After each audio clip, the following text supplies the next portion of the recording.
Trick or Treat, written and read by Claudette Evans.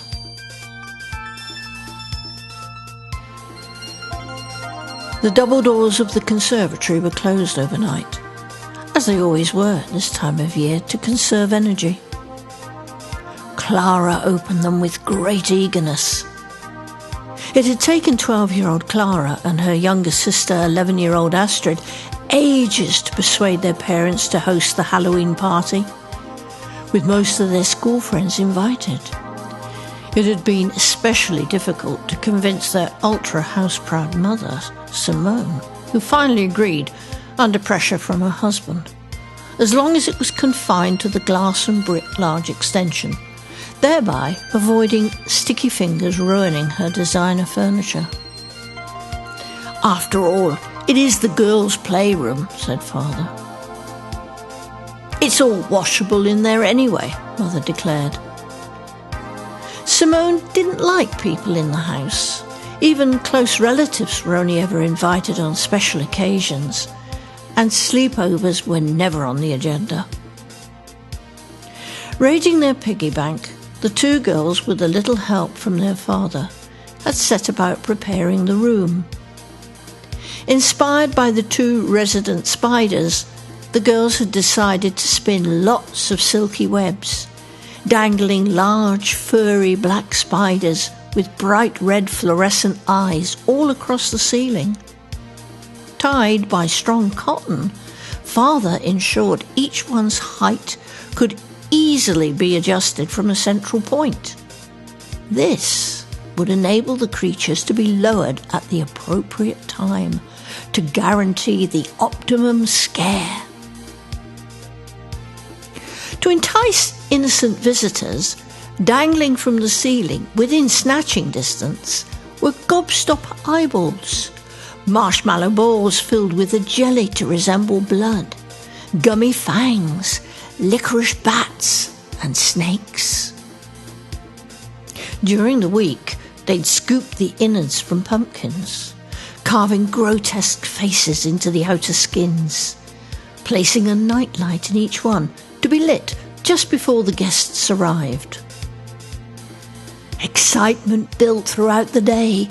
The girls kept busy laying a spooky pathway through the rustic arbour, lit with skull lanterns leading to the conservatory's entrance. "Henry, I don't want children racing through the house," Mother had declared. "What if they want to use the toilet?" asked Clara. "They can use the one next to the utility room," she replied, "and make sure they close the door. I don't want sticky fingers all over the lounge furniture." Then, with costumes on, face paint applied, the girls eagerly awaited the arrival of their guests. "Look!" squealed Astrid in pure delight as darkness fell, and they entered the conservatory.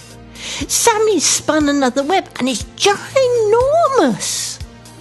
pointing to a cobweb that covered a large corner of the entrance. The girls had named the two resident spiders Sammy and Charlotte, after characters from their favourite arachnid books. "And what's more, they've had babies!" she cried, head thrown back, looking at those hanging above her head. "No, silly," rebuffed her sister. "Those are fake.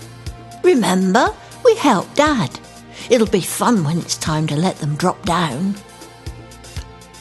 Both girls giggled at the prospect of the mayhem they hoped would ensue and began squealing in delight as their guests arrived.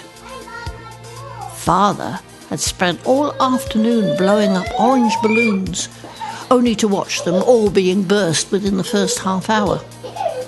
He'd also set up a bowling alley on the patio, the skittles painted to resemble skeletons, and the ball decorated to resemble a dismembered human head.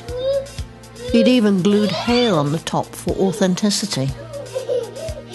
Henry had got the children to paint Frankenstein faces on empty tin cans for the kids to toss eyeballs into, which the children would then pop in and out of their mouths to scare others.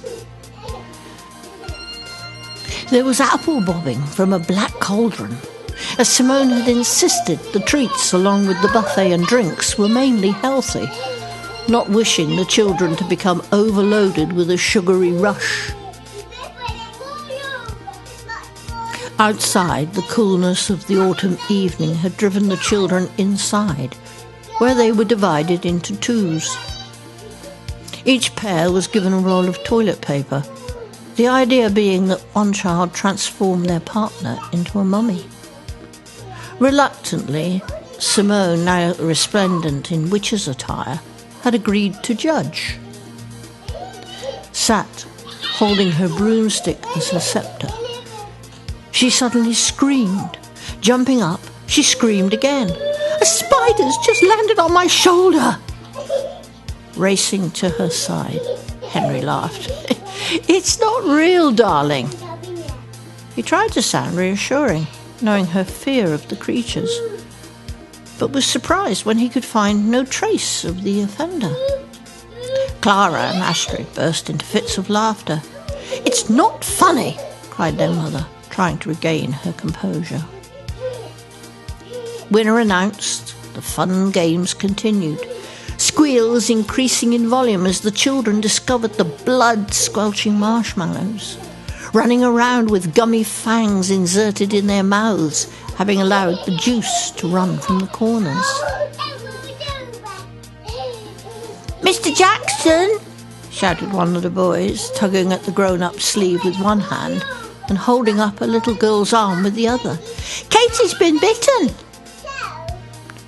Henry looked at the exposed arm to see a small double red incision just above the child's wrist, the area around which was beginning to swell. Then his youngest daughter began tugging at his trouser leg. "Darling, wait," he snapped. "Can't you see I'm busy?" "But Daddy, please look, it's really, really important," she cried. Before he had time to call for his wife's assistance, Henry was deafened with a crescendo of screams and swamped with 15 pairs of flailing arms. "It's okay," he yelled above the pandemonium. "They're not real, they're fake." Astrid tugged harder at her father's leg. "Please, Daddy, look, they're not," she screamed, pointing to the ceiling. Henry looked up. The glass roof was covered with thousands of spiders, some nearly as large as the ones they'd hung earlier. "Let's get everyone outside," he shouted to his wife. Simone was already struggling to open the conservatory doors, which were covered in a mass of cobwebs, and soon found herself unable to move, entwined in the sticky substance. Astrid was still hanging on to her father's leg. "Where's Clara?" he shouted. "She needed the toilet," Astrid sobbed. "Daddy, I'm scared." "It's okay. We'll get out through the lounge." Taking his daughter in his arms, he struggled through the children, all of whom were screaming and thrashing about, trying to free themselves from the spinning spiders' cocoons. Upon reaching the inner door, he could see Clara through the glass, vainly trying to open them. Tears were streaming down her face, yelling at the top of her voice, "Daddy! Daddy!" as she watched the spiders entwine both her father and sister into grotesque Egyptian mummies. The Trick or Treat was written and read by Claudette Evans.